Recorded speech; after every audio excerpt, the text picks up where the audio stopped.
እኔ የመጣሁት ከዚህ ከዋሳ ነው። ስሜ አማረሽ ዳምኔ ይባላል። እና ከ10 አመት በላይ የሆነ ሰርጀሪ የሚሰራበት ጉዳይ ነበረ። እየፈራው ተሰራውም ነበር። ከዛ በህልሜ ሁሉ ጊዜ እስራኤል ዳንሳን አየው ነበር።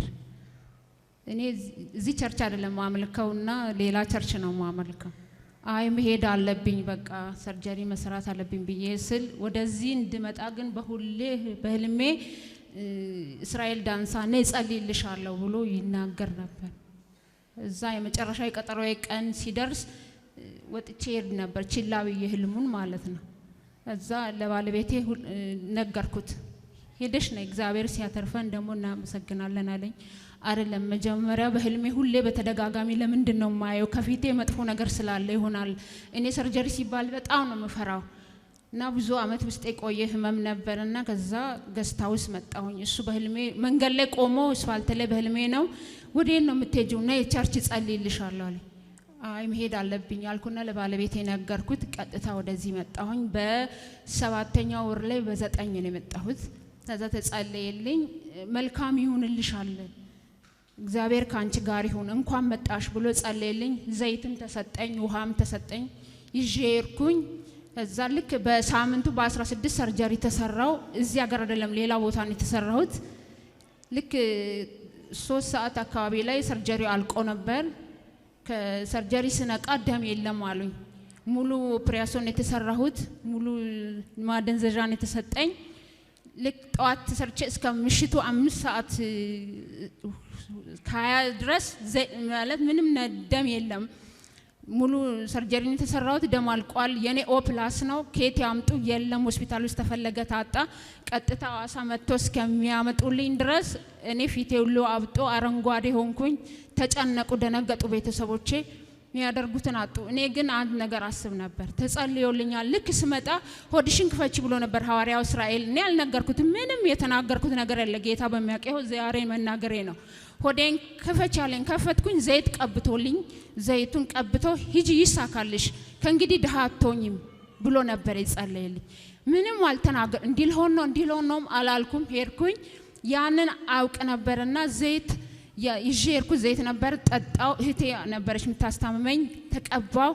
የሰው ደም ሊያልቅ ይችላል፣ የክርስቶስ ደም በውስጥ ያለ አያልቅም፣ እኔ አልሞትም ቃል አለኝ ስል ሐኪሞቹ ራሱ ይገረማሉ። መጨረሻ ላይ 5 ሰዓት አካባቢ ሲሆን ደሙ መጣ ተሰጠኝ። ትንሽ ነፍስ ዘራ፣ ግን ጨርሶ አልበቃኝም። የ2 ሰው ደም ነበር የሚበቃኝ። ብዙ ደም ነበር የፈሰሰኝ። መጨረሻ ሮብ ዕለት ተሰርቼ ቅዳሜ ዕለት እንደገና ደግሞ በቃ ዜሮ ሆንኩኝ። መናገር አልችልም፣ መጋገር አልችልም። ፊቴ ሁሉ አበጠ። እጄን አንስቼ ሁሉ እንደዚህ ፊቴን አይ ነበር። ዘመዶቼ ወንድሞቼ አይተው እየደነገጡ ወደ ውጭ እያለቀሱ ይወጡ ነበር። አሁንም ኦፕላስ ነው የለም ደም። ይርጋለም ተላከ። ይርጋለምም የለም ደም ባንክ ተበላሽቷል ማሽኑ አሉ። እንደገና ደግሞ ወደዚህ ሲላክ የለንም ኦፕላስ አሉ። እንደገና በዘመድ በሰው ተብሎ መጡ። ወንድሜ ነው በአምቡላንስ እርዳታ ተደርጎለት መጣ። ከዚህ ደሙን ከደም ባንክ ሐዋሳ ጤና ቢሮ ይዘው ሄዱ ሰጡኝ። የተሰራውት አለታ ወንዶ ነው። ልክ 8 ሰዓት አካባቢ ላይ ነው። እኔ በእግዚአብሔር ፊት ቆሜ ነው የምናገረው፣ አልዋሽም፣ እውነት ነው የምላችሁ። ፊቴ ሁሉ አብጧል፣ አረንጓዴ ሆኗል። እጄ ሁሉ አባብጧል። ግሉኮት የሰጠኝን ሐኪሙ አዝኖ ደነገጠ። ውሃ ብቻ ሰውነቴ ውስጥ እየገባ ስለሆነ ነቀለና ጋርቤጅ ውስጥ አለ። ይበሳጫሉ፣ ያዝናሉ፣ ተደብቀው ያለቅሳሉ። ምን እንደሚሆኑ ግን እኔ አልተረዳውም። በዚህ ማል በቃ አቅቶኛል። መብላት አልችልም፣ መጠጣት አልችልም። ግን አንድ ነገር አለ። የእስራኤል ዳንስ አምላክ አትግደለኝ፣ በህይወት አኑረኝ። እኔ ብዙ ጠላት እንድሞት የምፈልግ ሰው ነኝ። እንዳልሞት እባክን ካተረፍከኝ እመሰክራለሁ። ስጦታ ይዤ እንደዚህ ጸለይኩን በእግዚአብሔር ፊት። ሁሉም ይጨነቃሉ። ልክ ቀኑ ወደ 7 ሰዓት አካባቢ ሆነ። ነፍሴ በቃ እንደመውጣት በቃ አቃተኝ። ነፍስ ልክ ሽልብ አድርጎ ይዞኝ ሄደ። ቁርስም አልበላው፣ ምንም አልተሰጠኝም። ግሉኮስም እንዳይሰጡኝ ደም የለም። አረንጓዴውኛል፣ ፊቴ ሁሉ አብጧል። በቃ ተጨንቄ ጸለይኩኝ። እየጸለይኩ ያለ እንደ እንቅልፍ አድርጎ ሽልብ አድርጎ ይዞኝ ሄደ። ይዞኝ ሲሄድ እንደመተኛት ስል ሰው ሁሉ ልክ ትልቅ ስታዲየም ውስጥ ገብተው ነበርና ከዛ እዛ ስታዲየም ውስጥ ሮጬ በህልሜ ነው ስሮጥ የሆነ ሰው ፈልጌ እንደምሄድ አውቃ ጠየም ያለች ሴትዮ ናት። አንቺ ማንን ፈልገሽ ነው አለች። አንቺ የምትፈልጊው ሰው እኮ እዚህ አጠገብሽ ነበር አለችኝ። እኔ አጠገብ አልኳት። ዞር ስል የተቀመጠበት ሸማሌ ነው እንደዚህ ቁጭ ብሏል ጉርጉዳል የተቀመጠበት ቦታ ልክ ዞር ብዬ ሳሸተው ጠረኑ የቤተ መቅደስ ጠረን ሽታ አለው በጣም ደስ የሚል ሽታ ልክ እሱን ሽታ ሳሸት ነፍሴ ተመለሰች እኔ የምፈልገው ኢየሱስን ነበር በሩጫ ስነሳ ምን ሆነሽ ነው ቀናስን ነፍስ ዘርቻለሁ ደም አልተሰጠም ምንም የለም ውሃ የተውኩትን ጠጣው ምግብን በላው ሚሞት ሰው እኮ ይበላል ይጠጣል ብሎ እንደገና ደነገጡ ጠግቤ ጠጣው በላው ከዛ በኋላ ደም መጣ ተሰጠኝ ጤነኛ ሆንኩኝ ዳንኩኝ እውነት አንድ ቀን እንኳን እኔ ፓራስታሞል ውጪ ማላቅ ቁስሌም ወዳው ደረቀ ጤነኛ ሆንኩኝ ዛሬ ለምስጋና እግዚአብሔር ምስጋና ለዚህ ጌታ ነብዩ አባቴ እንዲህ ያርግልን ነብዩ እቺ ህፃን ልጅ ያዛት ህፃኗ ለሷ ስጫት ክብር ለዚህ ጌታ ሃሌሉያ ልጅ የላችሁም አይደለ ልጅ የላችሁም ለስንት አመት ከ20 አመት በላይ ይሆናል ከ20 አመት በላይ ጉባኤ ቆማችሁ ምን ታዩንለት ለኢየሱስ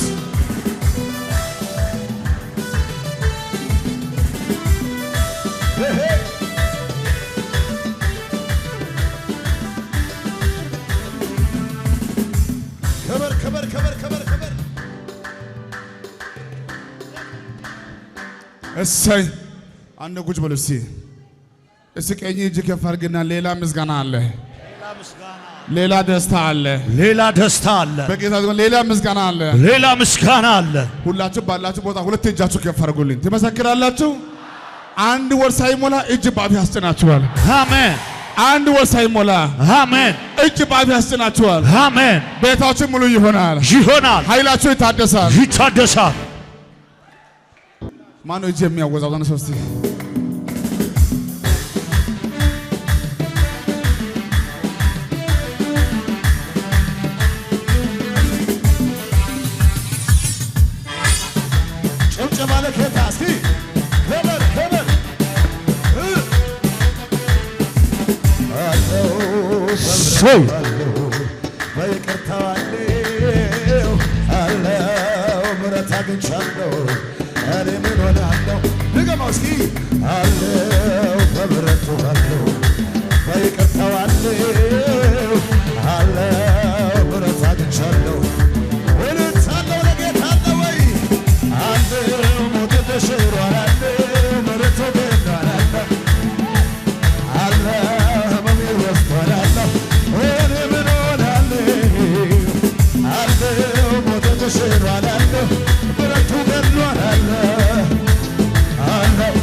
እንደዚህ አለችኝ በጣም የሚገርመው ነገር ወደ ሆስፒታል ሲሄድ እቺ ብላቴና ያለ ሰርጀሪ መውለድ አትችይም ያለ ሰርጀሪ ካሰብሽ ትሞታለች ለአንቺ ሰርጀሪ ብቻ ነው የሚቻለው ብሎ አዋጅ ዶክተር አወጣ ይህን አዋጅ ይዤ ወደ ሐዋርያው መጣሁኝ ሐዋርያው አንድ ነገር ነው ያለው ሂጂ ጤነኛ ልጅ ምንም ስለት ሳይነካሽ በሰላም ወልደሽ ይዘሽ ነይ አለኝ ሄርኩኝ ስገባ በሰላም ማንም ዶክተር ሳይነካኝ ልጄ በሰላም ተገላግዬ ይዤ መጥቻለሁ ዶክተሮች በኔ ላይ ያወጁት አዋጅ አልሰራም እግዚአብሔር የተናገረው ሆኗል ብላለች ክብር እልልታ ጭብጨባ ለናዝሬቱ ኢየሱስ